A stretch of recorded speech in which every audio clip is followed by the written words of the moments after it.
Episode शुरू होता है।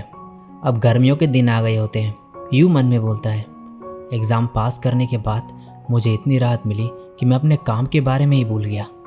अब एनोमोटो भी हमारे टीम में आ गई है, तो मुझे एक क्रिएटर होने के नाते और भी ज़्यादा हार्डवर्क करना पड़ेगा। तभी हिमारी इसके सामने आती है और ग्रीट करती है। ये फिर इसकी तरफ झुकती है। इसे देखकर यूँ मन में कहता है, तुम जानती हो मेरी क्या वीकनेस है।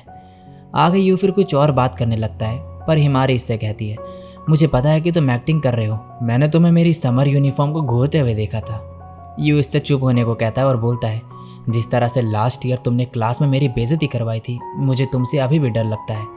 हिमारी कहती है, चिंता मत करो, सबका एक या दो सीक्रेट होते ही हैं। और फिर कहती है, मुझे तुम्हारी आंखें कितनी पसंद है, बताने में बिल्कुल भी शर्म नहीं आती।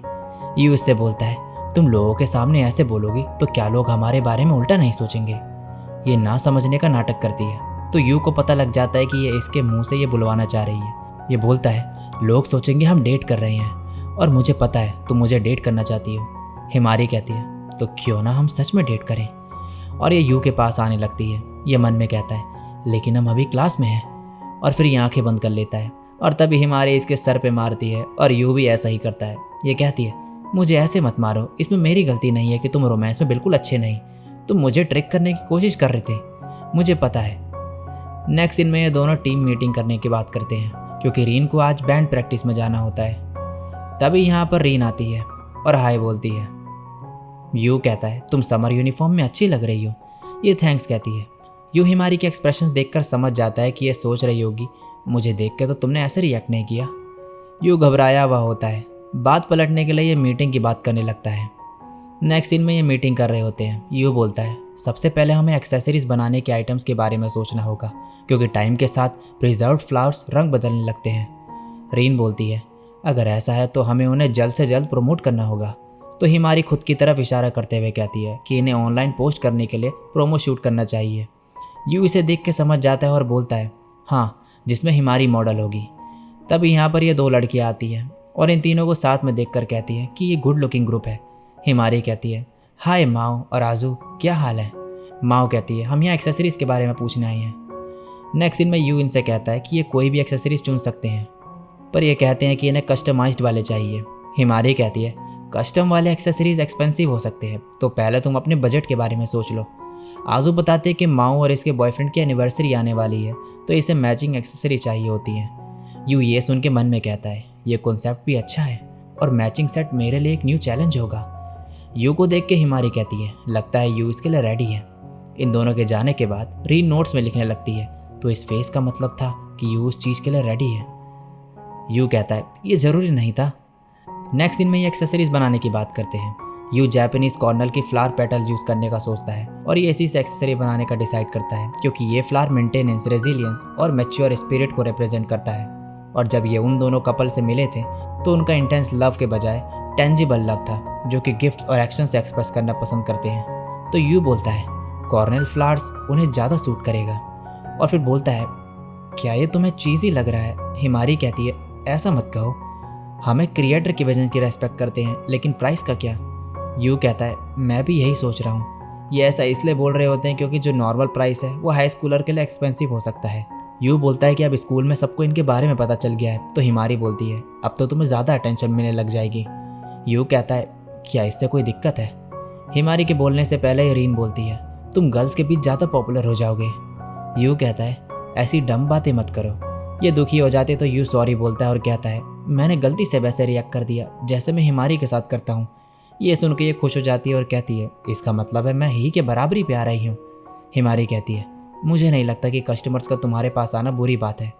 यू इससे सहमत होता है और कस्टमर से इंगेज रहने की बात करता है, और मन में कहता है, जैसे कि साकू ने कहा था, ये एक ब्रेक थ्रू हो सकता है जिसकी मुझे ज़रूरत है।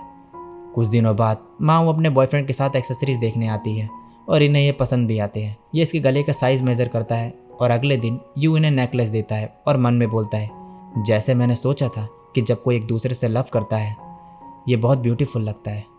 नेक्स्ट सीन में इनके पास एक लड़की आती है। इसने सुना होता है कि यू की एक्सेसरीज क्रश के लिए परफेक्ट है। इन लोगों को अब काफ़ी ऑर्डर्स मिलने लगते हैं। अब नेक्स्ट सीन में इस लड़की को यू इसका कस्टमाइज्ड एक्सेसरी देता है। ये कहती है, तो क्या इसका मतलब है कि वो मेरे प्यार में पड़ जाएगा। तभी कुछ और लड़कियां भी आती है और ये भी क्रश के प्यार में पड़ने वाली बात पूछती है। नेक्स्ट सीन में हिमारी बोलती है कि सब लोग अब यूनिक पीसेस देखकर हाई प्राइसेस देने को रेडी हो जाएंगे और माओ और आजू के प्रमोटिंग स्किल की तारीफ करती है और अलग अलग रूमर्स फैलने की बात करती है। रीन प्रमोशन को रोकने को बोलती है। यू बोलता है हम ऐसा कैसे कर सकते हैं, उन्हें ऐसा करने में मज़ा आ रहा है। नेक्स्ट सीन में ये दोनों एक रूम में होते हैं जो हिमारी ने यू के लिए बनाया होता है क्योंकि घर पे यू अपने डॉग के साथ काम नहीं कर पा रहा था। हिमारी यू से अपने गोद पे रेस्ट करने को बोलती है। यू कहता है ये क्या कर रही हो। ये बोलती है इतना अच्छा ऑफर मना करना तुम्हारी बेवकूफ़ी होगी। यू मन में बोलता है तुम क्यूट लग रही हो इसलिए मैं मना कर रहा हूँ। लेकिन फिर ये लेट जाता है और हिमारी की तरफ देखता है। हिमारी कहती है तुम यही सोच रहे होगे ना कि अगर यहाँ पर इनोची होती तो तुम्हें उसका फेस ही नहीं दिखता। यू कहता है नहीं नहीं ऐसा नहीं है, तुम्हारी गोद पे सोना सबसे बेस्ट है। यू फिर इससे पूछता है कि इसने एक बार इसे लव एक्सेसरी बनाने को क्या कहा था। हिमारी इसे ये सब बोलने को मना करती है। मैंने सुना है कि माकिशिमा के जितने भी एक्स थे उनके साथ तुम्हारा बैड एक्सपीरियंस रहा था, तब से तुम्हें रोमांस से नफरत है।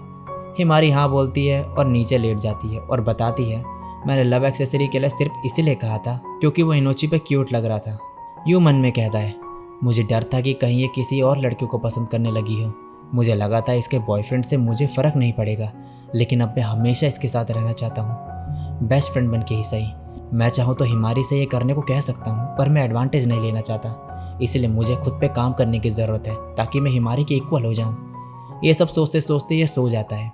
हिमारी इसे देखती है और फिर मन में बोलती है यू काफ़ी चेंज हो गया है।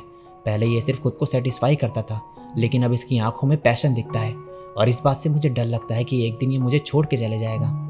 फिर ये बोलती है कि इसे कोई लव एक्सेसरी नहीं चाहिए जब तक इस पर रिंग है, और फिर कहती है अगर मुझसे कोई टाइम पे पीछे जाने के बारे में पूछे जब हम सिर्फ फ्रेंड थे तो मेरा आंसर नहीं होगा, क्योंकि अगर मुझे यू के लिए अपना प्यार रियलाइज़ नहीं होता, जो हैप्पीनेस मुझे अब मिल रही है उस बारे में मुझे कुछ पता ही नहीं होता।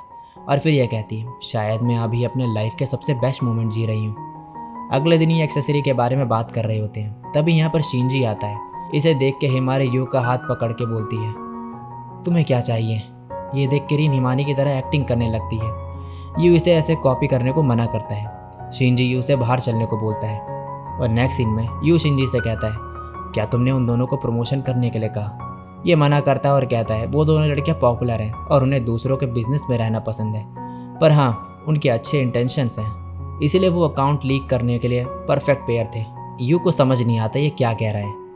शिंजी बोलता है 100% गुड इंटेंशंस भी कभी कभी 200% बुरे इंटेंशन में बदल जाता है। और फिर यह कहता है मैं तुमसे पहले ही माफ़ी मांगने आया हूँ, मैं जो एक्सपेक्ट कर रहा हूँ अगर वैसे ही हुआ तो तुम्हें शायद इमोशनल प्लान मिलेगा। यू कहता है तुम ऐसा क्यों करोगे। ये कहता है ऑफ कोर्स रीन के लिए। यू उससे पूछता है कि आखिर ये रीन की हेल्प क्यों करना चाहता है, तो ये बोलता है क्योंकि उसका मुझ पे एहसान है। इतना कह के यहाँ से चले जाता है। नेक्स्ट सीन में यू को टीचर ने बुलाया होता है। ये बताते हैं कि इसने ये जो एक्सेसरीज बनाई है इसकी वजह से उस लड़की के पेरेंट्स कंप्लेन कर रहे हैं क्योंकि ये बहुत ही एक्सपेंसिव है। यू हैरान होता है और बोलता है कि उस लड़की से प्राइस के बारे में इसने ऑलरेडी कंसल्ट कर लिया था। टीचर इससे प्रूफ मांगते हैं, लेकिन इस पर सिर्फ रिसीट होती है और वो हिमारी के पास होती है। टीचर इससे बोलते हैं कि ये हिमारी से बात करेंगे और फिर कहते हैं कि ये बाकी टीचर से डिस्कस करेंगे, और यू से एक्सेसरी बनाने को मना नहीं करते, लेकिन कहते हैं कि इसे अपनी सेल्स कुछ टाइम के लिए रोकनी होगी और जो ऑर्डर्स ले लिए हैं उन्हें भी। नेक्स्ट सीन में यू इन दोनों को इस बारे में बताता है। हिमारी कहती है ये रिडिकुलस है। यू कहता है सासाकी सेंसे ने थोड़ा लीनियंसी दिखा के हमारे और नुकसान होने से बचा लिया है। हिमारी कहती है लेकिन हमें खुद भी इस मैटर को हैंडल करना चाहिए क्योंकि उस लड़की ने झूठ बोला है। दूसरी तरफ इस लड़की की दोस्त बोलती है ये पैसों का वेस्ट था, हमने तो ऐसे सिर्फ सेनपाई के कहने पे किया। ये लड़की जूस बॉटल फेंकते हुए कहती है एग्जैक्टली, मैंने ये इतना एक्सपेंसिव सिर्फ इसीलिए खरीदा क्योंकि उन्होंने प्रॉमिस किया था कि इससे मेरा क्रश मुझे लाइक करने लगेगा। इसकी दोस्त ये एक्सेसरी वापस करने को बोलती है तो ये बोलती है ताकि उन लोगों को पता चल जाए कि सेनपाई ने मुझे छोड़ दिया। मुझे सेनपाई से नफरत है और उससे भी जिसने ये रूमर फैलाई। और फिर ये हेयर पिन फेंकते हुए कहती है और उससे भी जिसने ये बनाया, और इस पर पाँव रखती है।